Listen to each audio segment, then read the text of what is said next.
I think it's safe to say that the launch of the Anthem VIP demo didn't go as planned.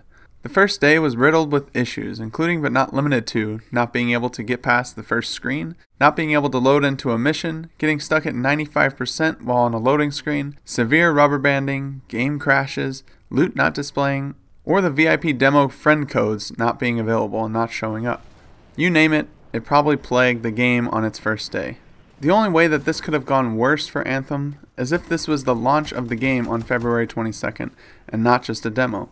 That being said, a demo is supposed to be representative of what the final game will be. This was not labeled as a beta. All along, it was labeled as a demo. Many still assume that it was a beta, but to me, a demo is different.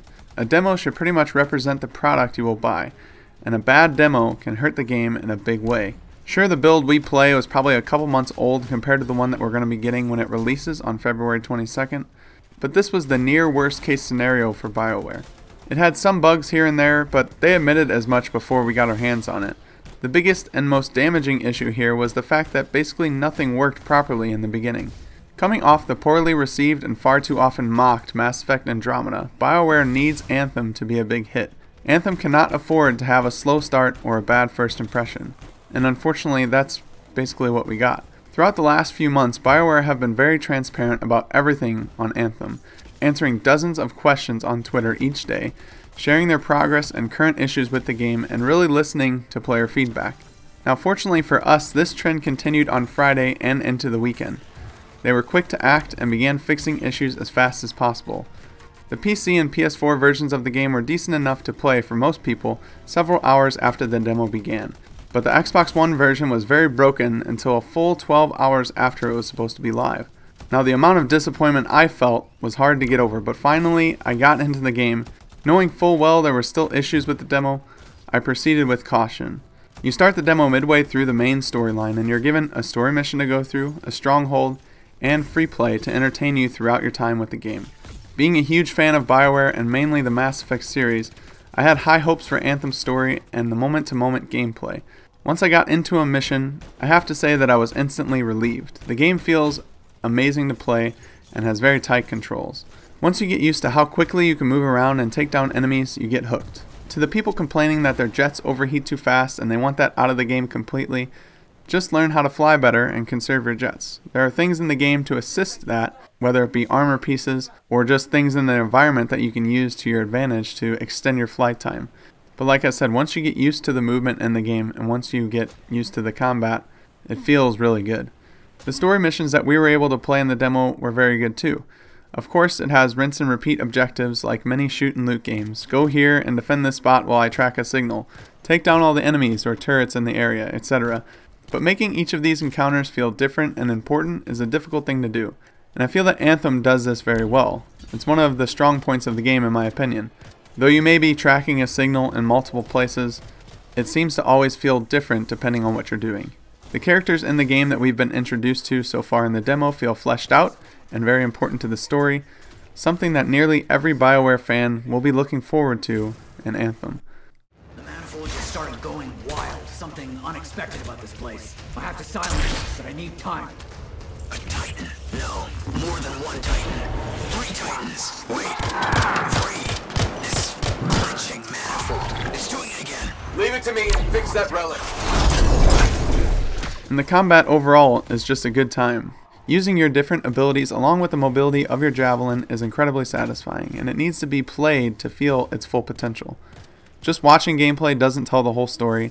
I had worries just like everyone else that this game would just get repetitive and bland after a while, but after playing the demo, I don't see that happening, honestly. The missions I played and the excursions that I went on were different enough that it made the game feel fresh at all times. Add in the progression system that we'll get when the game launches, along with the chase for loot and challenges, and you have a very fun and addicting game. And there's so much customization that you could spend hours mixing things up to keep your gameplay fresh. So the gameplay and story passed the test in my opinion, but what about the performance? Initially I was not optimistic. We had yet to see any actual console gameplay. Throughout all the live streams and gameplay footage videos of Bioware, all we saw so far was PC. So that right there made me a bit nervous. Once I got into free play though, I could tell that the game would run smooth. Even with all the explosions and particle effects flying around, I didn't really notice much juddering, at least on the Xbox One X. There's a pretty aggressive motion blur going on, but I'll be looking forward to a video from Digital Foundry breaking it all down to find out more. But does any of this matter? All this being said, can the game recover and have a successful launch with all the negative videos that are sure to come out on YouTube, talking about how big of a failure the game is and how bad it sucks? Not to mention that it's published by EA, so it just makes things 10 times worse for the game. People are just going to wait for the smallest little detail to just hunt down this game and take it out, and I'm afraid that the beginning of this VIP demo might do some harm to the game's longevity. All the streamers that struggled to get into the game as their chat blew up with lulz and EA microtransaction jokes. All the players that put their money out and pre-ordered the game just so they could play this demo on this weekend. Rightfully so, feeling cheated that they got at least a day or a half a day worth of game that they couldn't play. Some people couldn't even play it the whole time. There was some people that just had an issue and they weren't able to actually play it, or they were struck with a lot of these bugs where they couldn't even load the missions in. I can see the frustration and I can see that building up, and I just hope that Anthem can overcome it. Can Anthem survive this very negative first impression? Something Andromeda was never able to do. Only time will tell, unfortunately. One thing that they can do to right the ship is to have a rock-solid public demo, which starts February 1st. Next weekend, February 1st to February 3rd, anyone that wants to play the Anthem demo can. Theoretically. They can't have these same issues if Anthem wants to sell well when it releases on February 22nd of 2019. Bioware and EA need to get people to give their game a chance, because once you try it, it's hard not to like it. Due to the issues that plague the demo, Bioware is giving all VIP demo players an additional vinyl for the full release of the game. We were already getting one of these just for participating, but now we'll get two. A small token of appreciation, but at least it's something. And they also recently announced that anyone that played the demo in the VIP demo will also have all 4 javelins unlocked for the public demo when that takes place on February 1st. It should be the same install. There's probably going to be an update to that install, so just don't delete the demo if you have it and you want to play it next weekend. Make sure you keep that on your system, and they'll probably just put out a patch for it. But we should have access to all 4 suits when that demo goes live. No matter how you look at this demo and the issues that it had, if you want Anthem to succeed, you just have to be happy that this happened now and not on launch day. No reviews are going to be made about this, no official reviews anyway. Nothing's going on Metacritic, and you can't bomb the reviews of Anthem with this information because it's just a demo. Hopefully they can learn from this and deliver a much better experience for the public demo and the full game when it launches February 22nd. Come on, Bioware. For the sake of everything that's holy, please don't screw this up.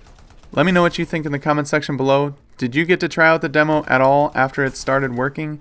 And if so, did you enjoy it? Remember to follow me on Twitter and join my Discord. The links are in the description below.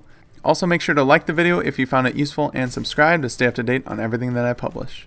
I was so excited to stream this the other day. I planned a whole 4-hour stream that I was going to just play nothing but Anthem. I was going to roll through everything that was included in the demo, but I play on the Xbox One X and it just flat out was not working. So I played PUBG for a few hours and then I went back to Anthem after people said it started working. And sure enough, I was able to get in, I was able to play some content for you guys on stream, and it was a lot of fun. I think some of you guys liked it enough that you were actually able to try it too. So hopefully you guys don't shut this game out. If this first impression leaves a bad taste in your mouth, maybe give it a try for sure on February 1st to see if things have improved. And hey, if on February 1st the same exact thing happens and no one can play the game and there's all these issues with it, then maybe you can absolutely lose faith in Bioware and EA. And we just may be seeing the beginning of the end of such a great company. And by great company, I'm talking about Bioware, not EA, obviously. But that's going to do it for this one. I hope you guys have a good rest of your day. Until next time, I'll see you later. It would be unprofessional to cut the link, right? Highly. Damn it. Next time, I expect big-ass bugs to be in the mission briefing. You'd have to show up for that to help.